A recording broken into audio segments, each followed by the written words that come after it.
Good morning, everybody. Hello, happy Monday.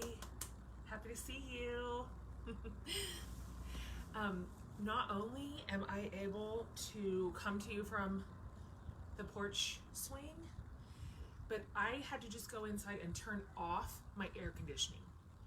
It is weird here right now. It's like muggy and hot, and our air conditioning is kicking on. So, global warming. Anyway, so I'm like comfortable, like I don't have, I'm bare. Okay. I have some things I want to talk to you about today, and here's the first one. I want to talk about the Super Bowl because I just do. All right, so give me 1 minute on it. Okay, sports haters, as you know, me and my family are gigantic Kansas City Chiefs fans. And so, you know what I'm here for? I'm here for Tom versus Patty. I'm here for it. The baby versus the veteran, right? The little tiny young kid versus the champion. It's fantastic. Like, I wish I was a copywriter right now for ESPN. I wish I could be writing the backstories for this like incredible matchup. Okay, now here's another thing I want to say about Tom Brady. I know, okay, I do. I know it's enough. It's enough with the winning. It's enough with the just constant championships. It is. It's enough with the dynasty. It's enough with the monopoly. But look, I want to tell you something right now, and this is just facts, okay? This is just facts. This is not for debate. These is just the facts of the case. He's so beautiful. Like, it's so beautiful to look at. It hurts my eyes. And then he is like a world-class quarterback. Maybe the best in our generation. And then he marries arguably one of the most beautiful women in the world. And then they proceed to spawn and have teeny little perfect versions of themselves. I mean, what are you gonna do? Like, this guy just wins. Do you know what I mean? All he does is win. I don't know what to say. He's like superhuman. Do you know what I mean? But I'm putting my chips on Patty. Come on, Patty. Patty Mahomes, pride of Texas Tech University. Guys, he's going to take us there. He is. He's going to take us there. Me and my family will be obnoxious. It will be a mess. It will be an absolute mess. It's going to be sloppy. It's going to be a mess. Cannot wait. Okay. I'm pulling for the kid. I'm pulling for the Chiefs. Okay, next. I want to talk to you about, I come to you on Mondays and I always have therapy every Friday. So I'm pretty freshly still marinating in whatever the thing is that Carissa and I worked on or worked out or addressed. Those of you who are in therapy, you know when your therapist is like, he or she will say something like, I want to ask a question gently. That's a trick. That's a trick. Okay? They're about to go. They're about to go in. Carissa does this in just her way because she's so like precious, and she'll lean toward the camera. This is also, she'll lean to the camera. I just wonder if I might be able to ask a question gently. I'm like, oh damn, God. Okay, but here is the thing. Carissa ends up saying this to me almost every single week in one way or another. This is a thing that I'm struggling with. Okay, so let me tell you what I'm talking about. I am regularly unhappy with my progress. Like, first of all, excuse me, any Enneagram 3s out there, please help everybody else understand that we are so hard on ourselves. An Enneagram 3 can never do something well enough, big enough, smart enough, complete enough, quick enough. I mean, the room for improvement is always and forever in infinity. So it's a terrible way to live. So we end up being our own worst critics. Virtually every Enneagram 3 I know is so hard on his or herself. Really, really bad critics. So I'm regularly unhappy with my progress. I'm unhappy with my trauma response. I am unhappy with how easily and quickly I can be triggered. I am unhappy with how stuck I can tank and then get stuck. Like even with all my tools, and just I can't pull myself out of the quicksand. I'm unhappy with some of the like parenting practices that I'm putting into place. Wishing I was doing that better. Wishing that was, I don't know what. I don't know what I wish. I wish it was just better.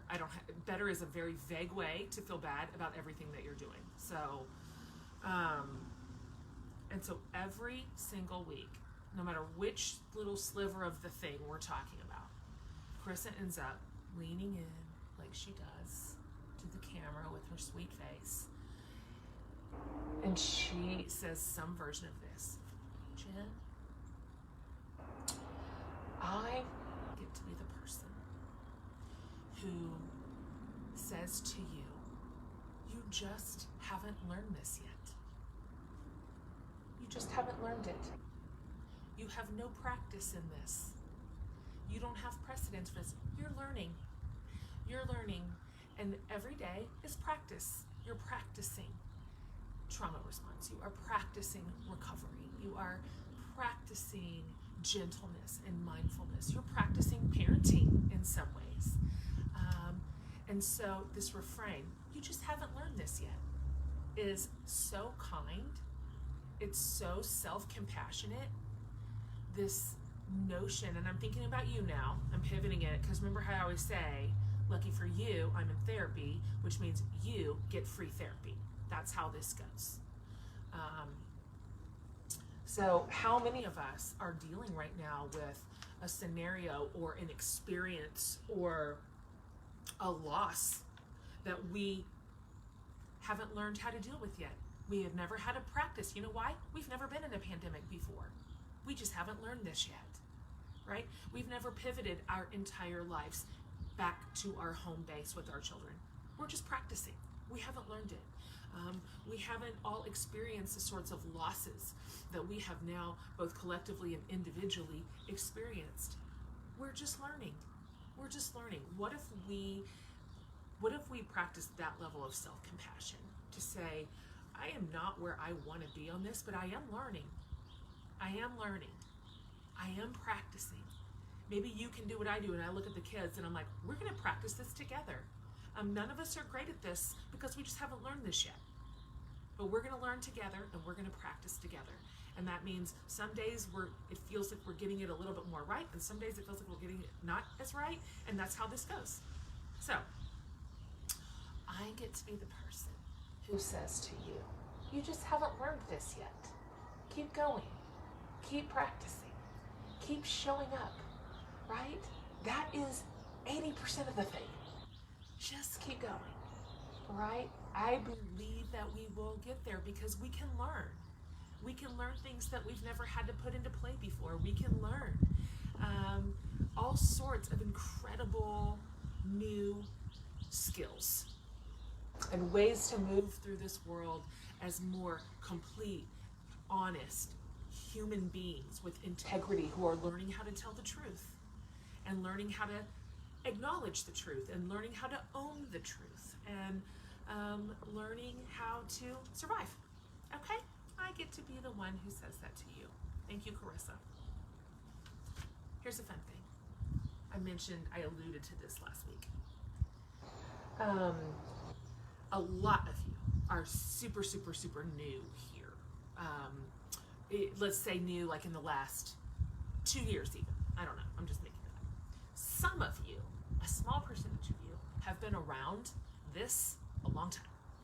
You and I have tracked. So if that is you, if you're an OG, you will remember that 10 years ago, on the dot, 1 decade ago, we did a project in our family called 7. To this day, I have now written 12 or 13 books, and this is the one book that people want to talk to me about the most, hands down.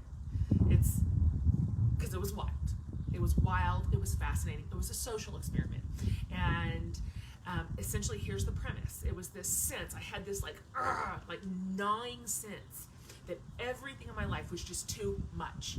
Like, too much spending, too much stuff, too many possessions, too much waste, too much stress, all of it. But I could not figure out how to find my way out. I knew it, I felt it, but I'm like, I don't know how to get out of this machine. I'm trapped. And so we did an experiment called 7, and it was, we took 7 areas of excess: food, clothes, possessions, spending, media and technology. Whoops, how has that changed in a decade? Waste and stress. Spent 1 month on each thing, in which we boiled down our options in that category to just 7 things. For example, we ate the same 7 foods for a month. We wore the same 7 pieces of clothes for a month. We only spent money in 7 places for a month. We gave away 7 things a day that we owned for a month, etc. And, short version, changed our lives radically. And interestingly, it changed your lives. And so I am so happy. 7 has more relevance today than even then. And I've learned so much since then, and there's so much more data and information around some of these categories. And so I, with a new publishing partner, went back through 7 with a fine-tooth comb. We edited, I updated. And let me tell you what I mean by updating. I found several things in the original manuscript that I no longer stand by. Like, I don't talk like that anymore. Those are things that I've learned, to go back to Carissa. And at the time, I just hadn't learned that yet. 10 years is a long time to grow. That's a big chunk of time to grow and mature and wisen up. I found data that is now incredibly updated. I mean, the whole chapter on waste, it's chock full of new information now on the earth, on the care of the earth and conservationism. And so rather than just take all that out and replace it with better language or better concepts or better research, I left it in. And then I wrote myself notes in parentheses throughout the entire manuscript saying, hey, Jen, I'm going to teach you something right now that you didn't know when you wrote this. It is humbling. It is so humbling. My editing team was like, are you sure? I'm like, yeah, I'm sure. Because I also want to show my readers what it looks like to grow, what it looks like to change your mind, what it looks like to learn, and also what it looks like to go back and say, I'm sorry I wrote this. I apologize if this harmed you or hurt you or marginalized you in some way. I do not stand by this anymore, and here's how I would like to replace it. So the whole thing is not only updated,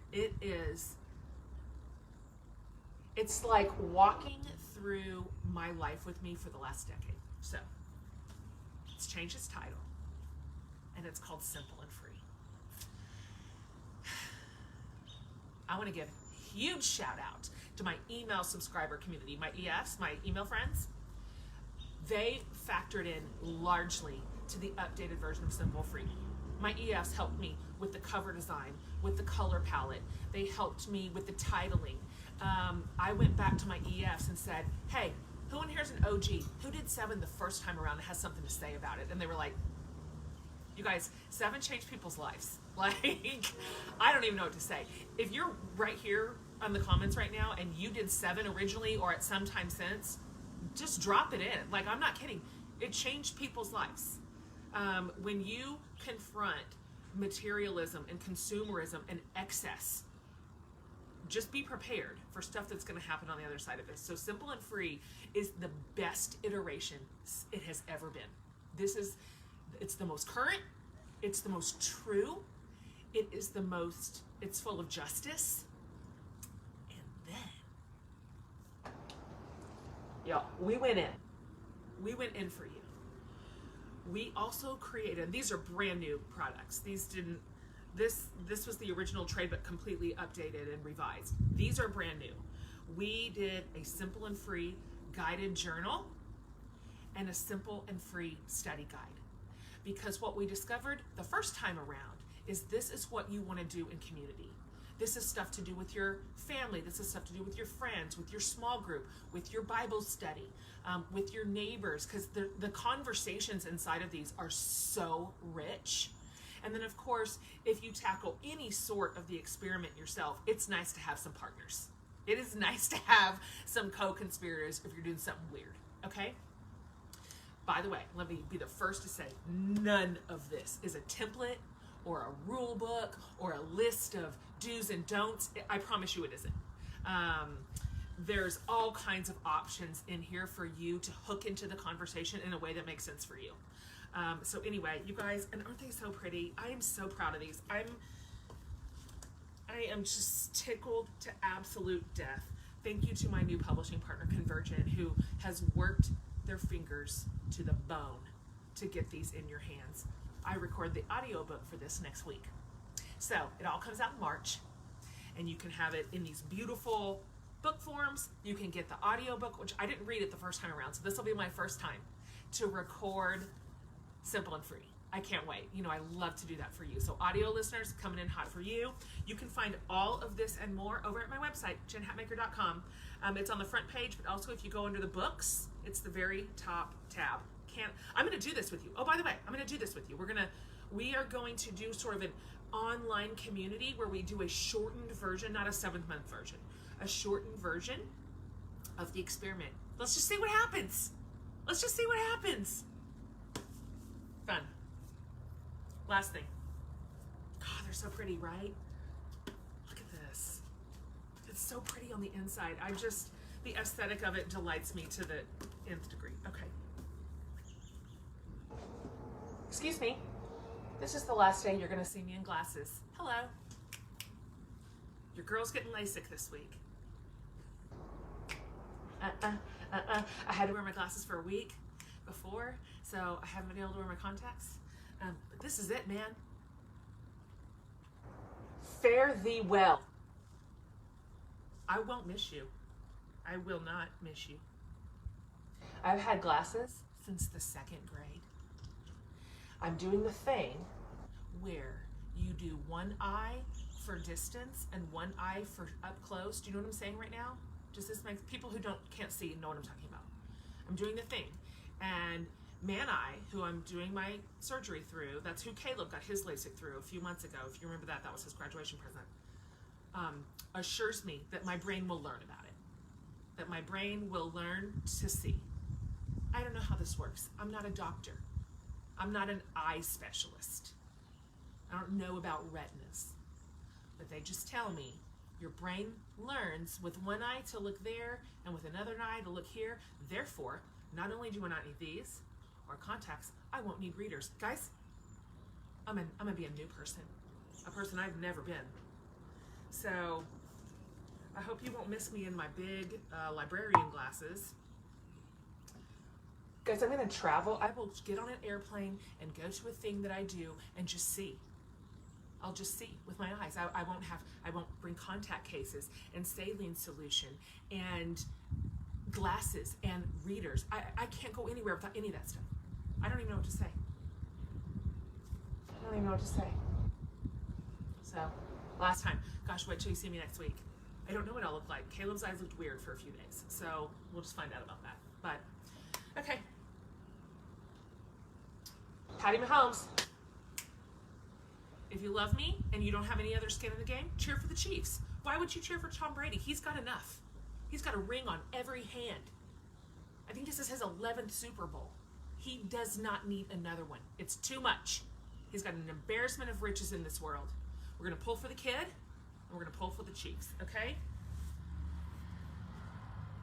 That's it. Bye, glasses.